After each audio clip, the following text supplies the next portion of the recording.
doctor from across the room. It's a different setting. That's all. It's a different setting. We were going to do it in the backyard, but it's fucking windy as shit outside, so... Fucking wind. Inconsiderate. Inconsiderate prick. Fucking wind. Hopefully it doesn't hinder our plans for this evening. No, dude, we got ghosts to hunt. Yeah. They're not going to hunt themselves. I wonder if, like, ghosts have living people hunts. I guess that's what hauntings are, right? Yeah. Do you think they ever just gang up? Like, it's like in Beetlejuice? I would. Like, why not get, like, a ghost gang together? Yeah. And just, like, take bets on who could scare them the most and shit like that. I would do it. 100%. 100%. But I'm kind of a dirtbag like that. I do it in real life. I don't care. Why would it change if you're dead? Or in the spectral realm? If you haven't crossed over to the other side and you're still kind of stuck on this plane, yeah, dude, have some fun. Yeah. Because you're just going to have to move on to whatever the next plane is, and then you have to reincarnate, and you got to start all over. Yeah. At least take like a few years or a few decades to do some haunting, do some cool shit, you know. If you were a ghost and you were going to haunt a place, what place would you pick? I think it would be more fun to haunt people that you know, as opposed to like strangers. I agree.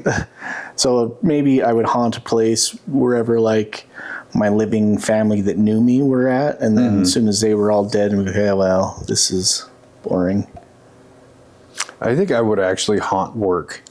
Yeah. I'd fuck with everybody, like, standing there tying webs or whatever, go up in their ear, fuck face.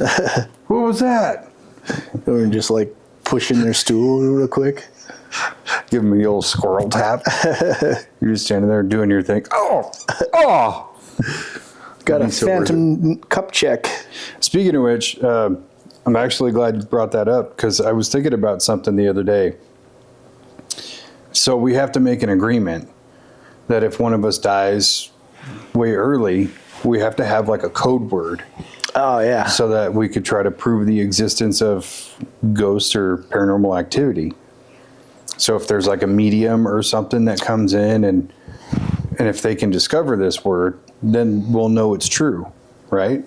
I don't want to say the word on here. Can't say it on here. But I know exactly which word it's going to be. Papaya? Pineapple. No. No. Well, I'll have to tell you after, off camera. I don't want any evidence. Oh, okay. Okay. Yeah. So, yeah, we've got a pact. That's how we're going to prove the afterlife. Yeah, I guess it could just be one word, right? It's just one word. Yeah. Perfect. I mean, you could do like a whole phrase, but it seems like a lot for a medium. Yeah. Didn't Harry Houdini do that? He did do that.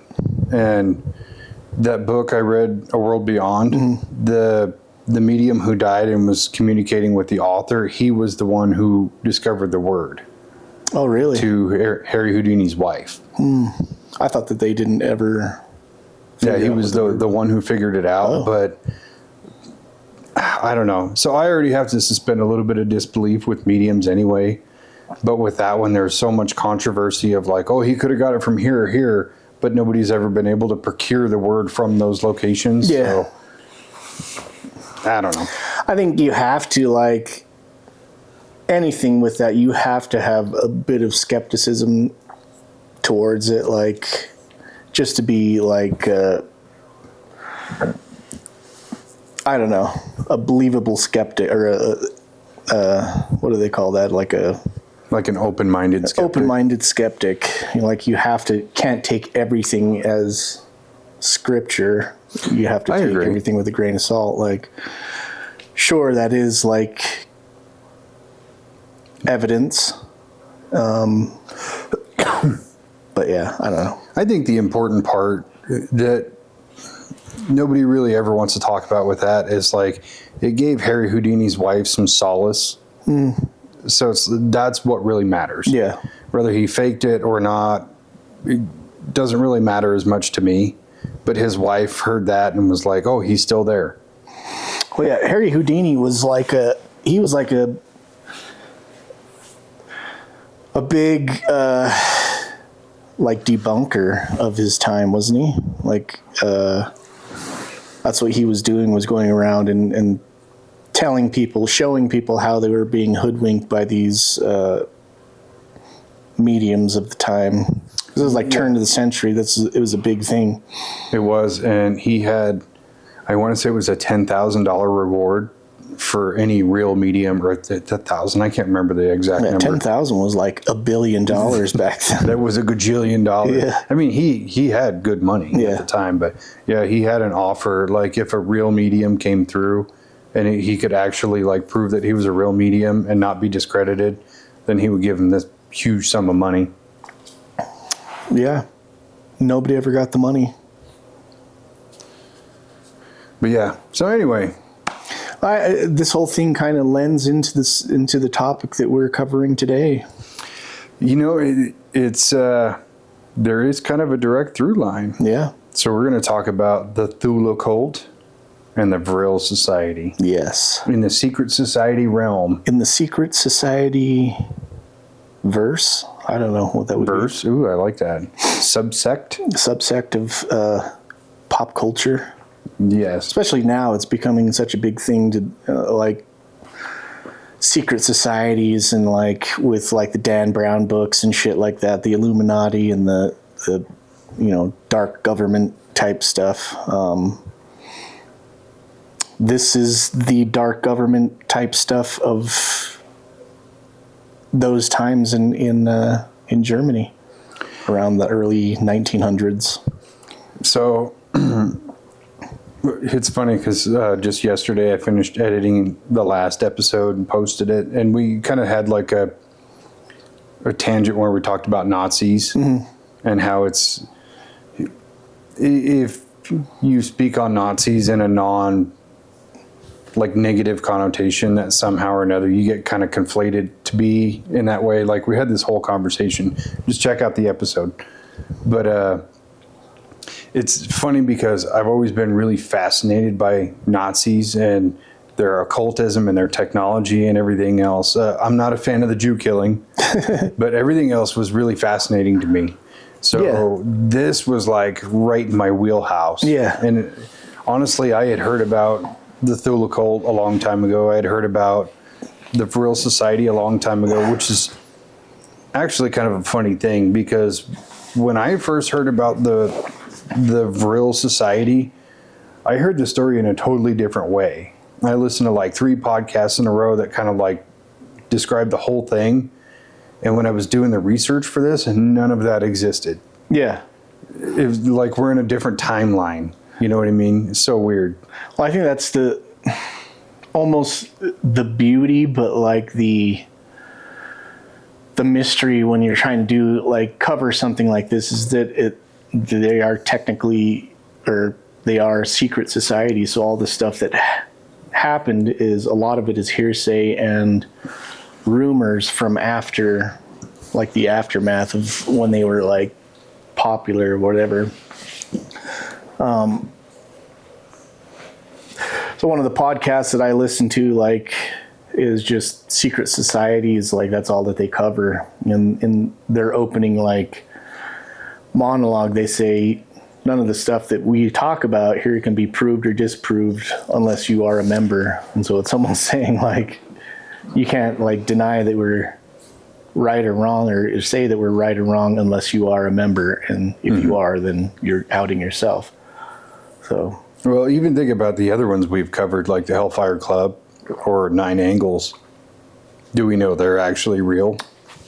The Hellfire Club happened so long ago, and you have to imagine that a lot of the stories that surround that are kind of probably bullshit. Yeah. Or made up in some way. Yeah. Now, 9 Angles is fairly provable. Yeah. Like that's a real thing, and it's happening right now. And so there's proof. In this episode, we have one that could be fake and one that is definitely real. 100%. And I love that juxtaposition of this one is 100% real, it 100% happened, but the other one, but it's also the one that's real is not terribly outlandish. The other one is like, even if it was real, would you believe it? You know? And it seems like they're kind of the same. They're almost related to each other in the mythos of what they believed and what they were believed to have believed. Very similar, same kind of origins, and so they go hand in hand. And we've we've danced around the whole Nazi occultism stuff in previous episodes, but this one goes straight for it. So. I love it. Let's start with the Thule or the Tule, however. The Tule. How do you pronounce it? Well, since I live in Thule, I just pronounce it Tule. That's fair, because I call it the Thule. Yeah, that's what it looks like. Well, in the movie Hellboy, they make mention to it, and he calls it the Thule cult. So I go with that because that one actor, what's his name, John... That guy, the old British guy, he says it, and it sounds very iconic when he says it. So I'm going with it. Hitler's Thule Cult Society, and it's something that is referenced in a lot of different movies, like Hellboy. They don't make mention of the name, but they allude to the Nazis being in this occult type practice, in like Indiana Jones, Hellboy, I think Captain America. I think there's some reference in Supernatural. Anything that deals with like mysticism in pop culture has kind of touched it in some way. Yeah. But yeah, the Thule cult was the precursor to the Nazis. Yeah. And I got to say, one thing that I find fascinating, and it applies to Vril, it applies to Nine Angles, it applies to the Hellfire Club, is that all these clubs and secret societies seem to treat men and women as equals. Yeah. And that's such a fascinating thing to me, because it's, especially within like German hierarchy, women were housewives, you know. They weren't involved in politics or anything like that, but the Thule cult society was like, oh no, we're all equals here. Yeah, except for if you're a Jew. Except for being a Jew. Or gay. or black. Hello. Hi. You're live on camera. Yeah, it's to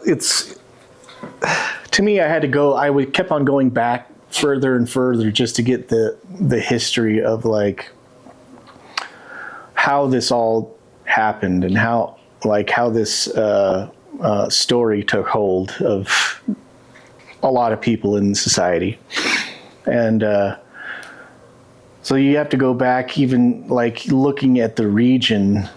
Germany wasn't actually officially kind of a country until 1871, when all these kind of tribes and city states kind of got together and used their growing industrial power to kind of conglomerate into a bigger, stronger nation. So before that, it was all just kind of tribes, or city states rather, of like Germanic people who had like their own histories and their own like tales and myths and legends and stuff like that. And so there wasn't like a congealed country. So it was like, so in 1871, Germany is kind of officially formed, and then going into the early 1900s, they get caught up in this World War I, which they lost, which they kind of got their asses kicked a bit. I can imagine only being a country for just under 40 years and being like, yeah, dude, we're going to take on everybody. Yeah. Imagine the gall you got to have. But even in that short period of time, so the area, the German area, Germanic area, Germania, or whatever you want to call it, Prussia,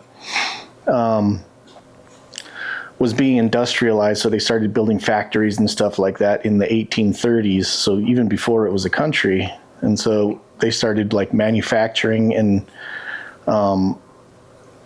producing steel and stuff like this earlier, before it was even a country. So the 1830s through the 1850s, even up to until the early 1900s, almost 40% of the workforce were like manufacturing. So it was like a large portion of the people. That's where you can kind of get strength in a workers' union type deal if you have a large portion of your people that are citizens of this country or land who work in these factories and they unionize. It would be a lot easier to take hold of that situation through a workers' union party. Oh, absolutely. And that's kind of what happened. Well, and I think the loss of World War I was like the perfect vacuum for the Thule Society to come in, because the country was devastated. They lost 2 million soldiers in World War I. They got basically fined this exorbitant amount of money to pay other countries restitution. Like, their spirit is just absolutely broken. And that's where the Thule Society comes in and basically creates like the precursor to the Nazi Party of Germanic superiority, essentially. Like belief in country, belief in the familial system, all these things that we even predicate our system on with patriotism. The only difference is they devoutly hated Jews. Yeah. So even the people in the Thule cult had to be like their genealogy delved into to make sure that there was no Jews in their family line anywhere. Yeah. Because they were like pure blood only. Yeah. In order to join the Thule Society, you had to present your birth records and then like your genealogy, I think 3 generations back, to show that you didn't have any lineage that connected any way to Jewish people, which, I mean, are you talking about Jewish people or Jewish religion? Yeah, because there is a difference there. Yeah. Being Jew as a race versus being Jew as in religion is different, even though they're conglomerated together. Right. Because people convert to Judaism all the time, but they're not Jewish by race. Yeah. So yeah, the Thule Society started as like a research group, basically researching and developing like a national pride in German culture. And so like they would go back and talk about and read books that told the old tales of the German people and in the area. And it was kind of like a licking their wounds after getting beat in World War I. And so they're like coming together and say, okay, well, we just got our asses kicked. Are we still cool? Well, what makes us great? Well, this makes us great, and this makes us great, and this makes us great. And so they started like putting out all this stuff saying how they were like eventually going back to like almost connecting to ancient Norse religions and Norse gods, because it's somehow they're related to the Germanic people. And so they started telling these tales of like how they were superior and how their bloodline is superior. They were like descendants of this Aryan race, which they called the Thule. Thule was a mythological land that a Greek philosopher wrote about in like 200 BC or 200 AD, somewhere around there. thousands of years ago. It's the most farthest north land. Right. That's the hardest to reach. Right. And from this place, this race, I don't know if they got here, if they were aliens. They arrived on an ice moon or something like that. They collided with Earth. This is where it gets silly. Entertaining, but kind of silly.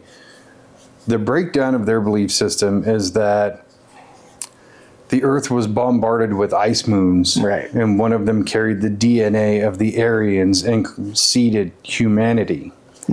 And that they were descendants of the Aryans.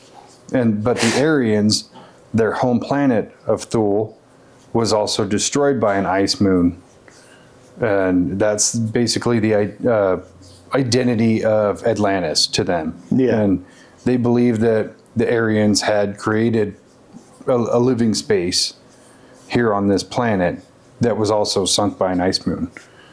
So what is an ice moon? Comet? A comet or a meteor? I don't know. I was unable to actually specify that. The only part of that I could see is that if you were going to send DNA of some kind to another planet, you'd want to send it through a piece of ice. It would keep it stable. Right. I mean, it seems like every couple of years, like scientists are like, hey, in Antarctica, we discovered this new biome or this new organism that's been frozen in ice for umpteen million years, Yeah. So there's some kind of science behind that. The rest of it is so fucking hokey that even I can't buy into it. Yeah. Well, I know that they've like taken samples from some meteors or a comet or something like that just recently, and they determined that there are all of the amino acids that build up DNA in the properties of that comet. So it's not far-fetched to think that like different planets are seeded by space objects with DNA building components. I could see it. It makes sense. That was the basis for the movie The Thing. Yeah. Yeah. So math checks out. Yeah. So yeah, I mean, yeah, the Thule Society started as like an offshoot of. There was another society that was like the German Workers' Party. This was like a one of those groups, a subset of that group, and they would meet in like beer halls, and eventually they started meeting, had a headquarters at the Four Seasons in Munich. And so the government at the time caught wind of this kind of growing movement in the party, in the country, and were scared. Right now, at the same time that was going on in Russia was like the Bolsheviks, Leningrad. Yeah, and the Bolsheviks were like, it was a communist party that was saying that all of the resources should go to the workers.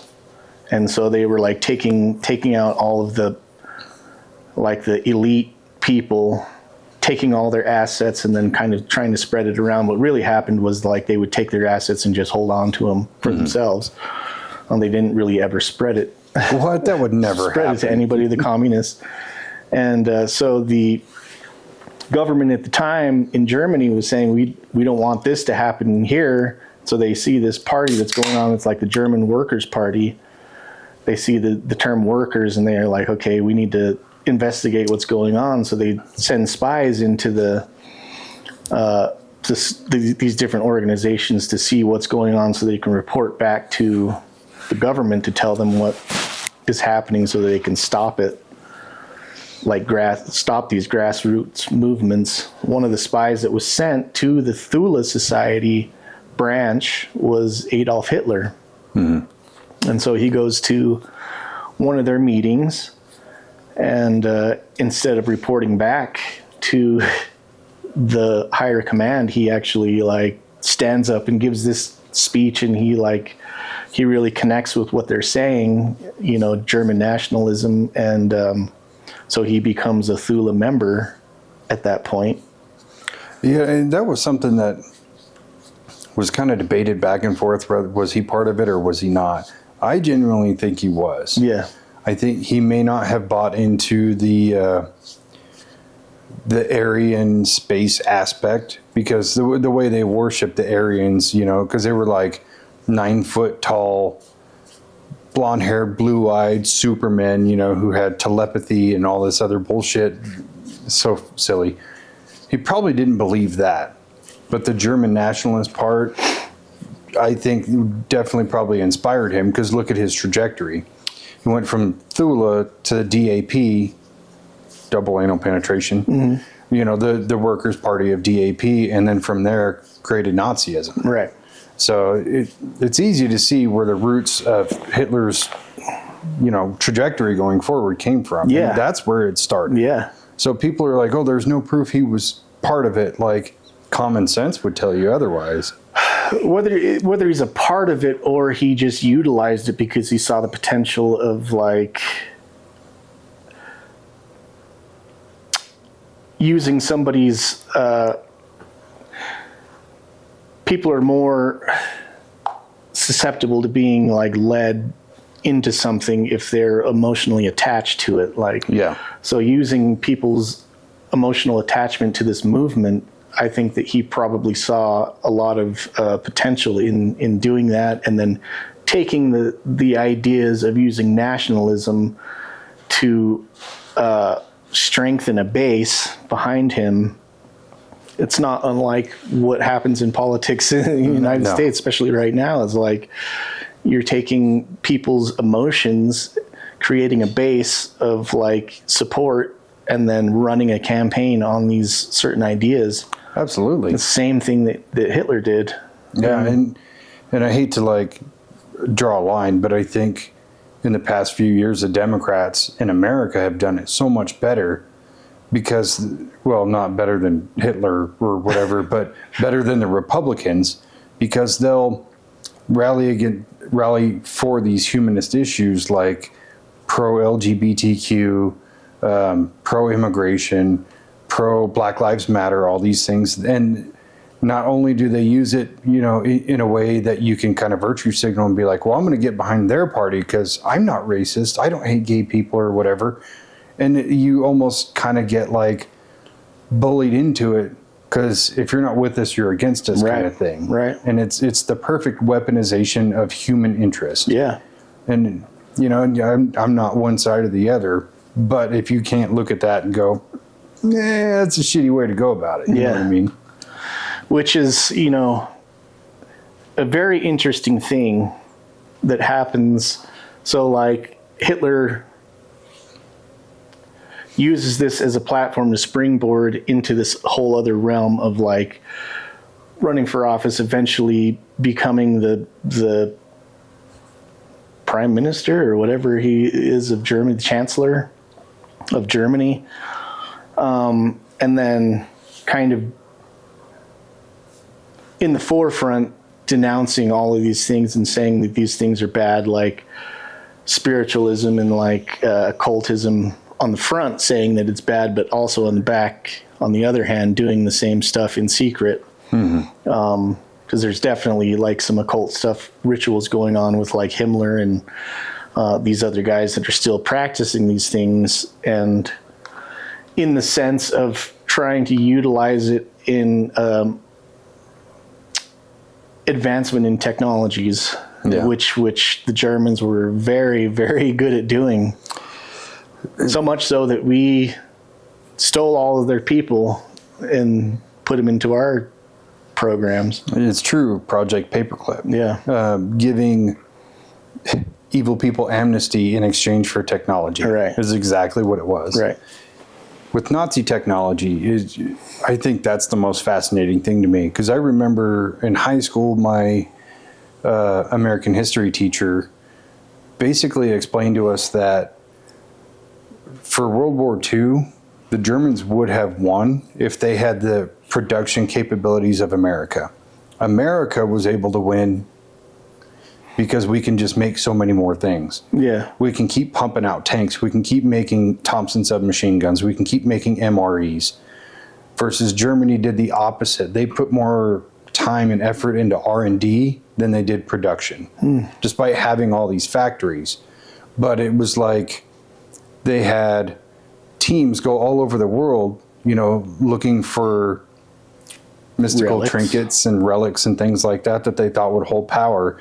And they spent less money on like their weapons division, on the weapons that they knew would work. You know, in fact, some like gun historians believe that if Germany had produced more STG-44s, they probably would have won the war because it was a superior firearm for the average soldier versus the Thompson submachine gun or the BAR, that sort of thing, because it was more versatile, better cyclic rate, more reliability, so on and so forth. Yeah. So they just kind of like put all their eggs in one basket on the mysticism, on finding powers outside of powers they know. Yeah.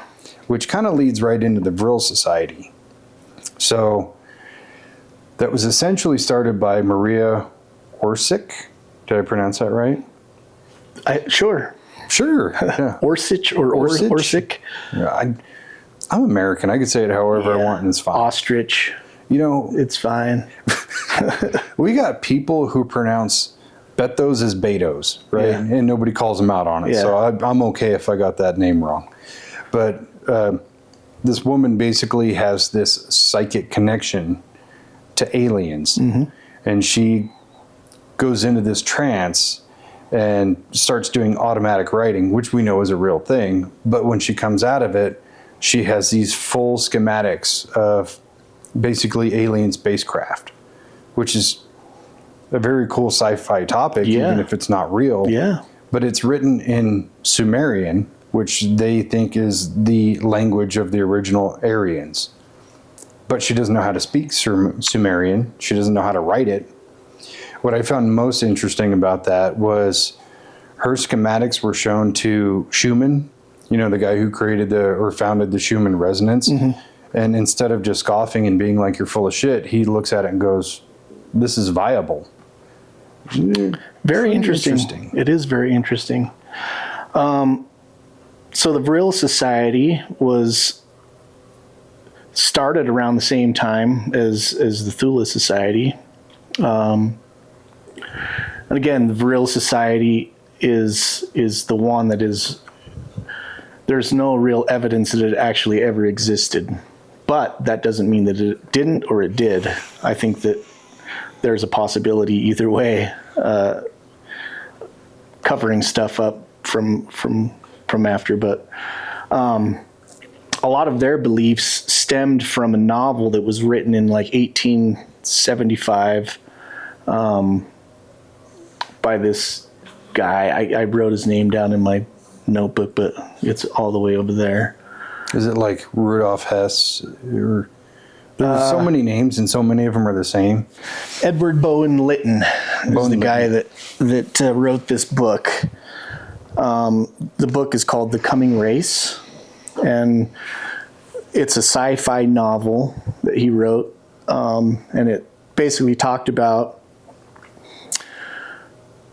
where like these explorers go down underground and they fall through this cavern and they find this city that's deep underground, and in this city they find these people, this race of people that lives there that are like our ancient ancestors, but they come from somewhere else.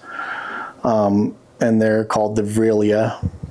And they have evolved to a point where they're using this energy source that they call Vril energy, which is like an energy source that is in everything. But they're able to use this Vril as like a superpower to manipulate everything around them. So like almost like using telekinetic powers to manipulate, but it's all coming from this Vril energy.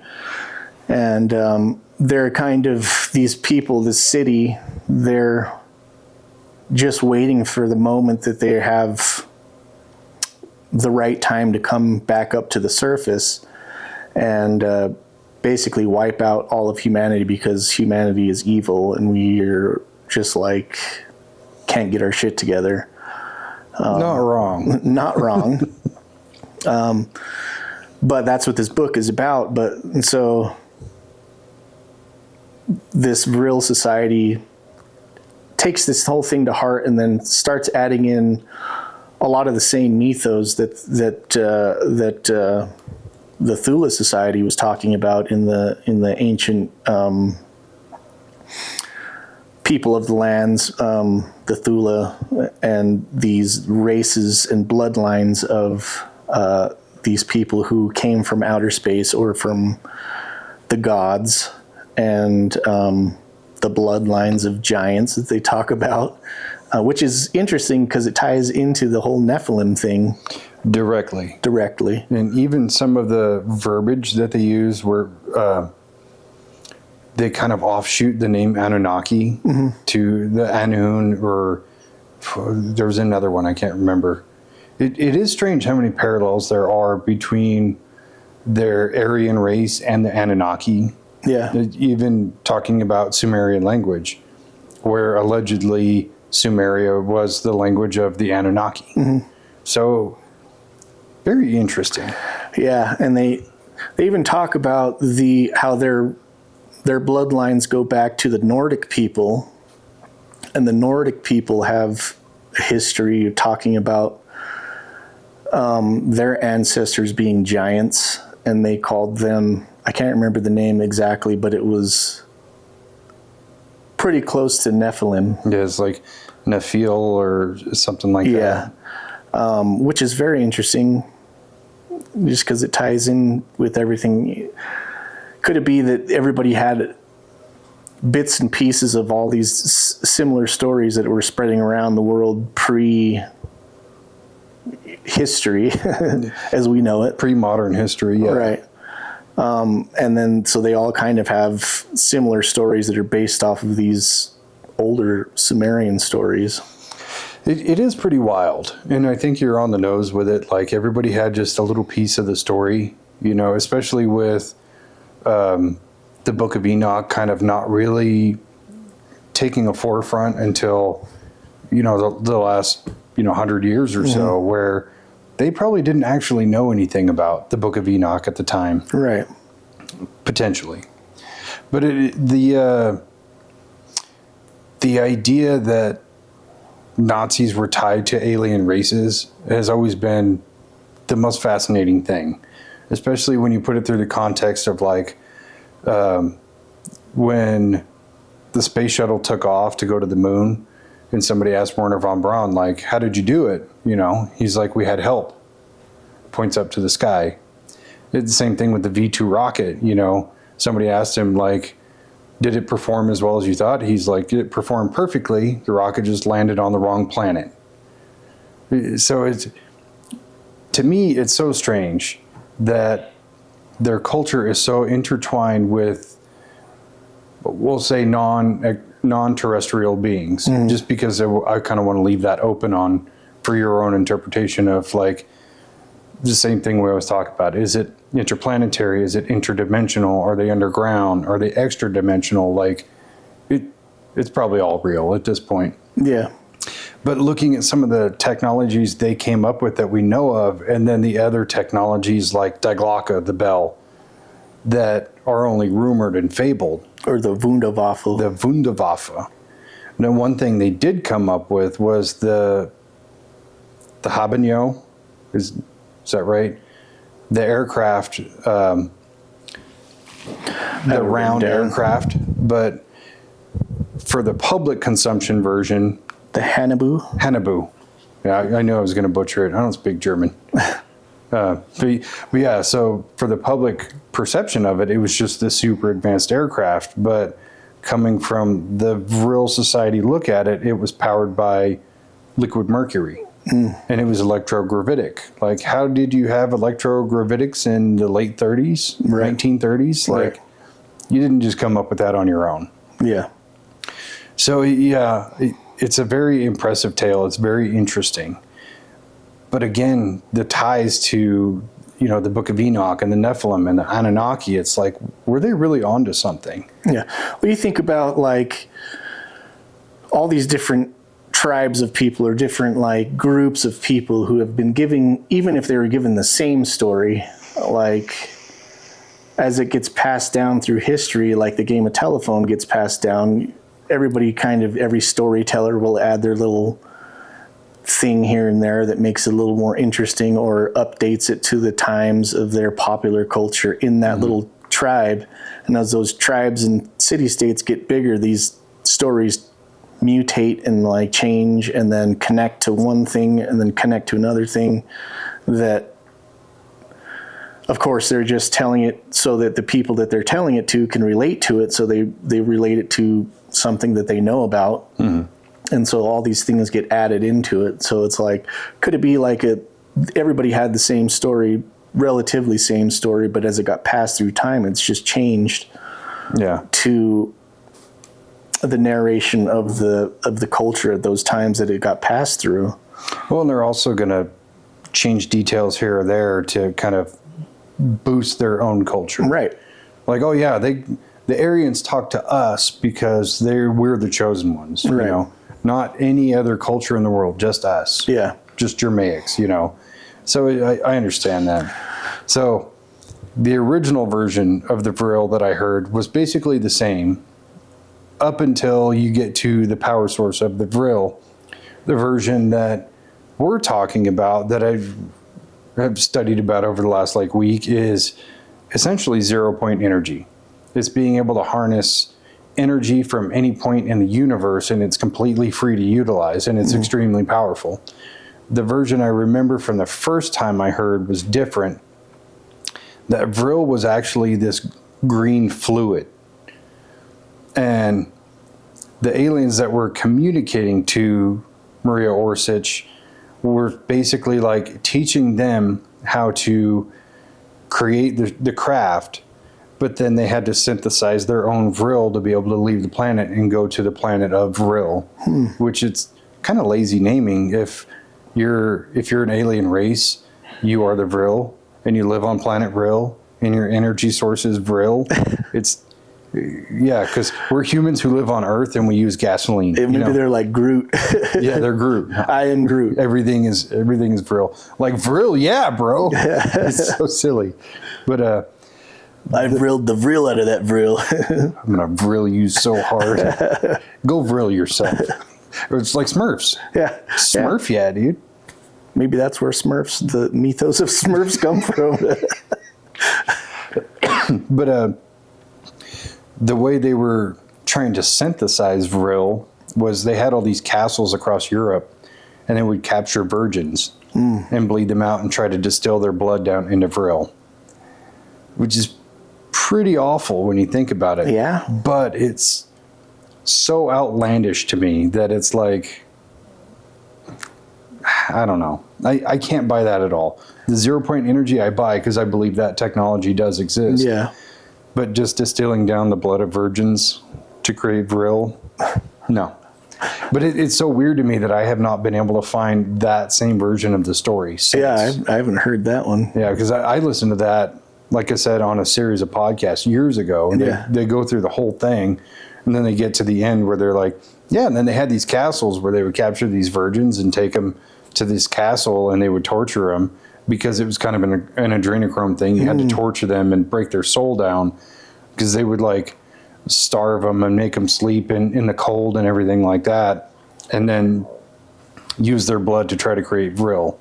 So there's some legitimacy within secret society lore with it, but it's just a bridge too far for me. Yeah. But yeah, that's just proof we're living in a different timeline. Yeah, so Maria Orsich wasn't the only one. There was groups of Vril Maiden is what they were called, and the Vril Maiden would grow their hair super long because they said that it helped them connect to the energies that of the universe, which Native Americans also talked about. That's why the Braves would grow their hair long, because it would give them a better perception of what's around them and all the time. So like they would feel movement through their hair, like walking through the woods, and they would feel movement, so they would stop if they're hunting or if they're trying to kill some it's kind of like the buddy or something. The Predator in the movies. Right. The dreadlocks aren't dreadlocks. They're actually like a nerve ending. Yeah, like whiskers. Yeah. Cats do the same thing. Is that why people who shave their head bald are usually kind of stupid? It's a joke. Sorry, people that shave their head bald. But I don't think that's a good look, by the way. But yeah, so where the whole thing kind of gets really murky is, so towards the end of the war, World War II, Maria Orsic is still in communication with these beings. She's given the plans, and they've actually made this craft that she like drew up the plans for. But now the aliens are foreseeing that the Nazis are going to lose the war, and they need to leave.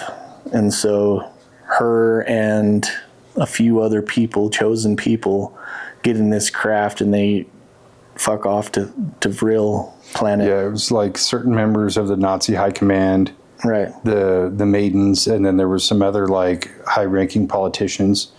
Because I think it was like 23 people were supposed to be part of Nuremberg, but they were just disappeared, couldn't find them. Now, could they have just gone to Argentina like Hitler did, which he certainly did?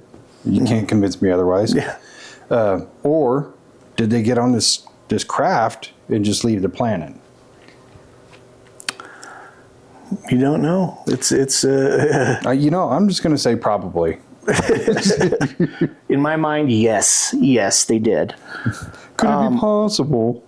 What I think is really fascinating about that whole thing is talking about Project Paperclip, where they, after the end of the war, you got to think, during the war there was 8 million Nazis. The Nuremberg, so after the war ends and like Germany gets occupied, they're still there. The Nazis are still there. Mm-hmm. There's still probably 6 million Nazis in Germany. Just under 200 people, Nazis, get tried at the Nuremberg trials. 200 out of 7 million. Yeah. And then we take a bunch of their scientists, top scientists, and they bring them over here, and they put them into like the space and aerospace projects here that the government's working on. Russia also took a bunch of them to put into their space programs and stuff like that. Still, that probably leaves 6 million Nazis there, a lot of which were spies and part of the Gestapo, the secret police.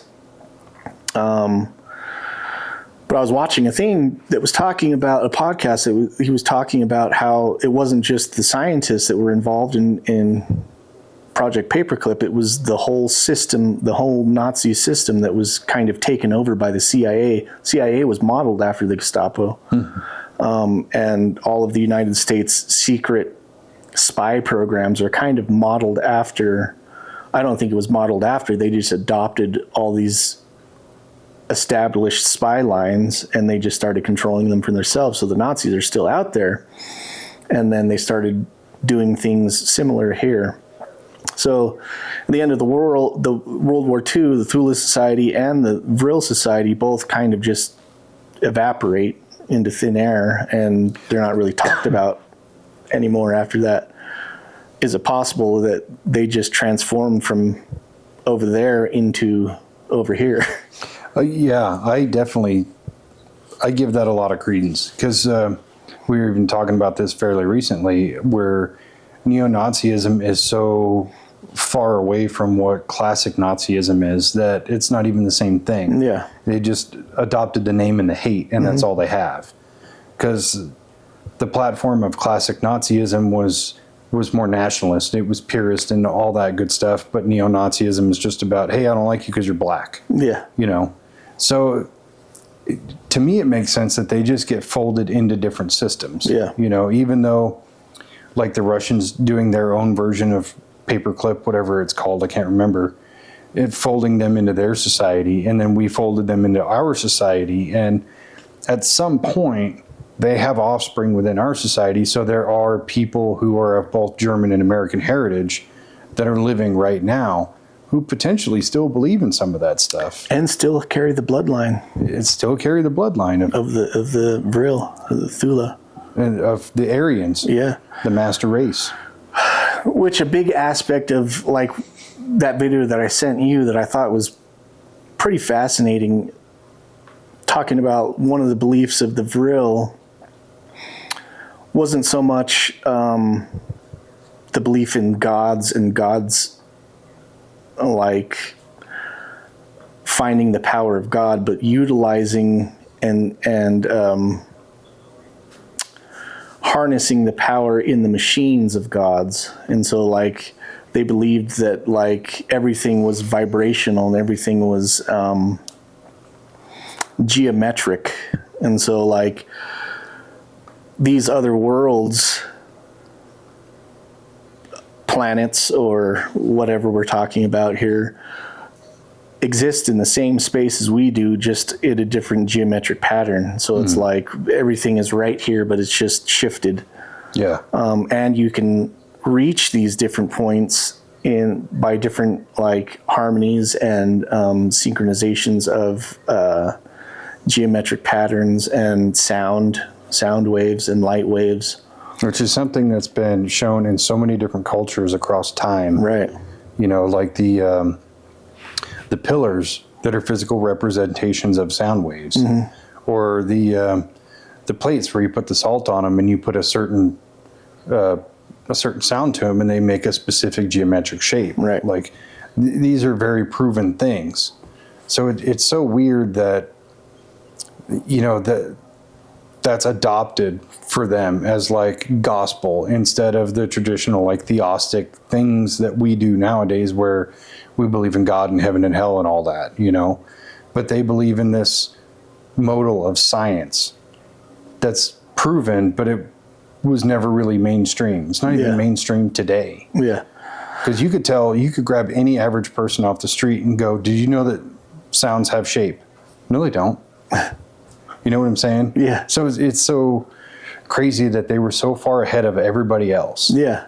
And I think a lot of their technology and their plans and everything that were kind of seized after World War II, there's probably some shit in there that's still so far advanced that you could show it to an average rocket scientist and they'll be like, this is from another world. It has to be. Yeah.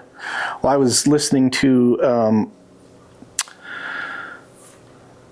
the Y-Files, his latest The Basement podcast yesterday, and he's talking to this guy who's like one of the head scientists at CERN, and he was talking about how like they gather so much information that there's no way they can possibly look at all of it. So a majority of it, like 99%, they have to throw out because they can't even look at that much data. It's like petabytes a day that they're collecting by smashing these atoms. So they have computer models that are trained to look for things that are different or like not ordinary. So like outside the normal things that usually happen. So like they say that they collide two atoms every 24 nanoseconds. So it's a shit ton of atoms that are colliding, and then like every single atom creates a certain amount of data, and they get so much data every single day that they just have to throw like 99% of it out. Wow. They can't even look at it because they don't have the time and the resources to look at all of it. So he was saying, yes, for sure, that there's a lot of data that has been collected throughout history and science that we didn't either have the time to look at or didn't understand what we were looking at, that you could probably go back and re-look through it and find out all these new things just by looking at old data. Oh, I guarantee there's so much there. Yeah. And especially within Nazi lore, like Diglocka. Yeah. You know, there's always rumors about, was it a time machine? Was it a flying machine? Was it this? Was it that? Like, I don't even think we have the breadth of concept to really understand any of those things individually, but then put it into this machine that could potentially do both. Yeah. You know what I mean? So, or an interdimensional craft that uses the Vril science of using sound and light and to change the geometric alignment of where it's at in space-time to go into a different dimension. Very possible. Did you see the new Bob Lazar documentary or the movie S4? No. He was on American Alchemist, Yeah. American Alchemy, talking about it, but I haven't seen the. So I watched it, and I'm not trying to get too far off topic with it, but one thing he talks about was like the emitter and the power plant and all that, and kind of how it worked, and some of the functionalities that he observed himself. Like at one point, they just rotated this emitter. It looks like a big drum, and it has like a stem that sticks out of the end, almost as like the focal point. But it was sitting on a table, and they literally rotated around to basically activate it. But at one point, his lab partner put a candle right in front of it and let the candle turn the emitter. The candle itself was completely stationary. The flame was stationary. It didn't move or bounce or wiggle, but it kept emitting photons. So if it was paused in time, it would no longer emit photons. Right. It would essentially be black and white, but it kept emitting those photons. And so I was like, this blew my mind. Yeah. Right. And the way he talks about the functionality of the craft, the only way my tiny little brain can perceive it is that you're not creating anti-gravity, and you're not necessarily manipulating time. You're manipulating space-time through gravity. So instead of traveling in a forward direction, it's basically creating a void in front of it, and the ship is falling into it, is the only way I can think about it. Right. And that's kind of the way some of these other technologies kind of seem to me, is that it's not manipulating the factors that we know about as humans. It's something totally different. Yeah. Even with Diglocka, the bell, I don't think it's manipulating time or space. It's manipulating both at the same time. Yeah. You really have to think about it in terms of like the chemistry and the science that we know could be a very rudimentary version of what science actually is in the rest of the universe, like different technologies that they might have, because they have a wider understanding of how things operate and how to operate. Well, we only manipulate different things. A basis of physics on this planet versus, another planet, like a gas giant. Inertia is going to be different. It may not even exist. Or if you go to, let's say, Pluto, where gravity could be the complete opposite of what we perceive, because we only have the knowledge we have here, and that's it. But beings that can travel between dimensions, between realities, between time, they probably have been to enough places and learned enough shit that they look at us and go, you guys are ants. Yeah. You're nothing. Yeah, and what would stop you from going, if you traveled to like a different planet or a different timeline or a different like reality, and you got there and you witnessed that you're probably pretty far advanced from where they are at, and so you could just make up whatever the fuck you want. Tell them, like, I'm actually your god. Please kiss thine feet. Kneel before me. Kneel before me, peasants. Yeah, you really could. Yeah. Especially if you have technology that those people can't even perceive as being potentially real. You wouldn't be able to distinguish it from magic. Yeah, I had a friend, this guy that we used to hang out with, me and my friends, he was like Pakistani or something like that. I know he was Middle Eastern because he like loved hookah, and he had a hookah at his house and would smoke hookah at his house all the time. But like doing all this research with the Vril, like kept on reminding me of him, because everything that he said, he would say, Vril, I put on my life, Vril. He was saying for real. For real. Vril. Yeah. Vril. Vril, I put on my life, Vril. Maybe he knew something. Not lying, Vril. Maybe that's just what the Vril were saying. Vril. Vril, man. I'm being Vril I'm with God. you. Vril. The gods are Vril. Yeah, the whole thing has been an interesting subject, but I've always been kind of fascinated with like Nazi technology and all that. So it was a double down for me.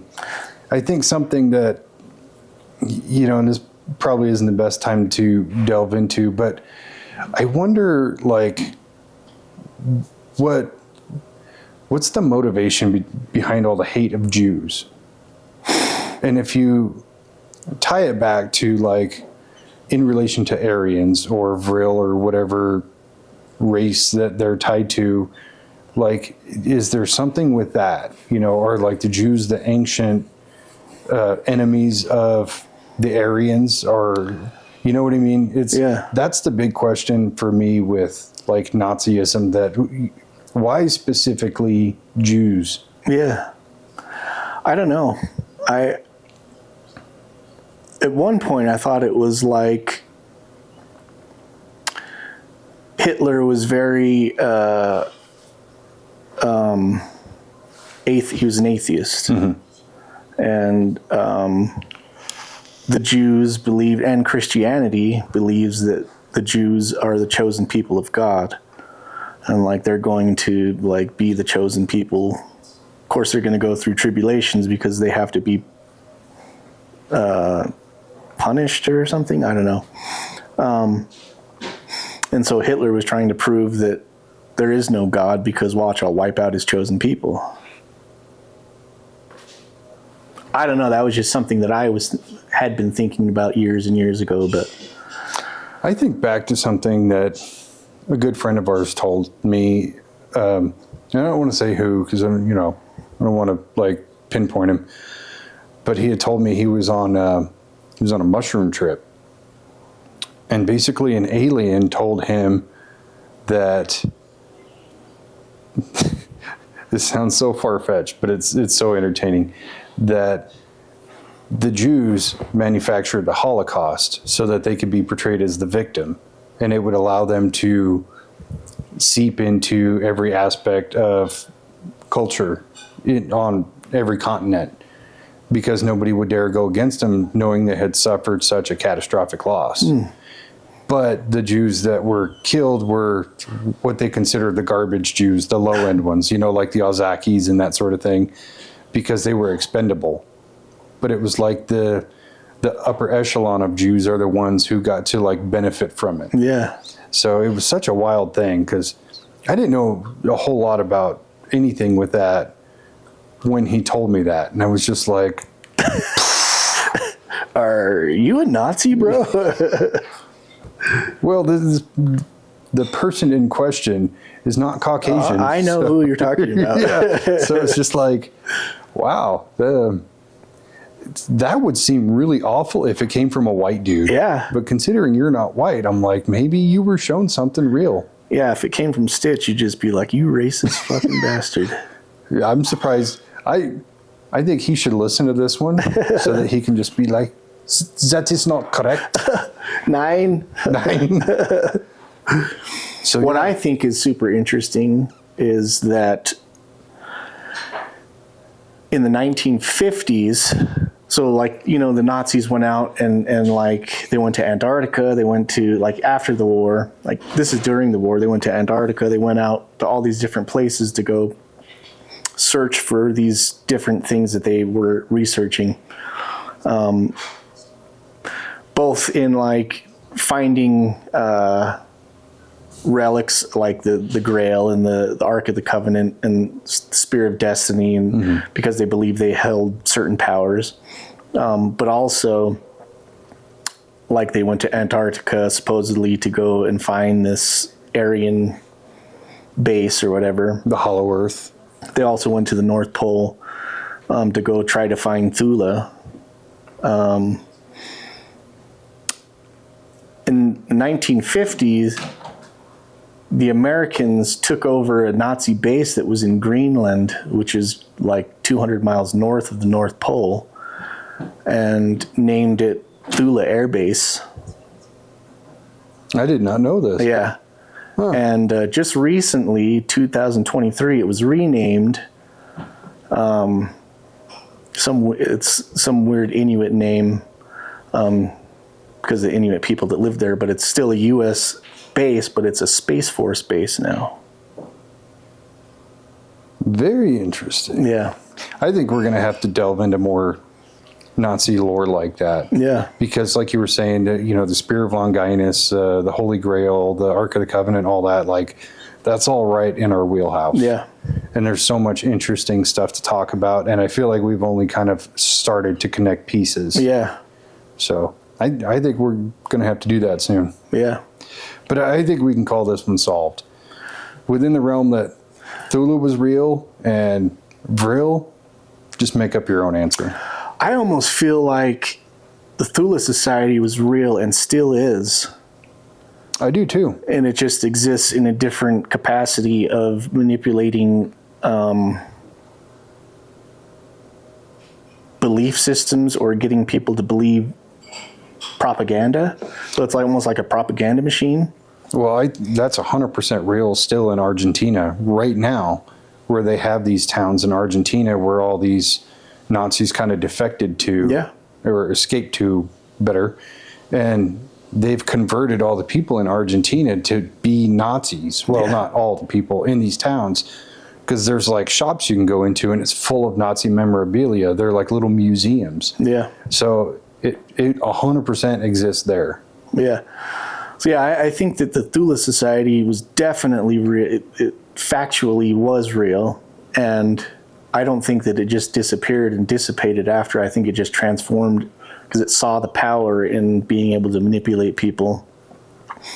And those people, of course, they're different people now because it was 100 years ago.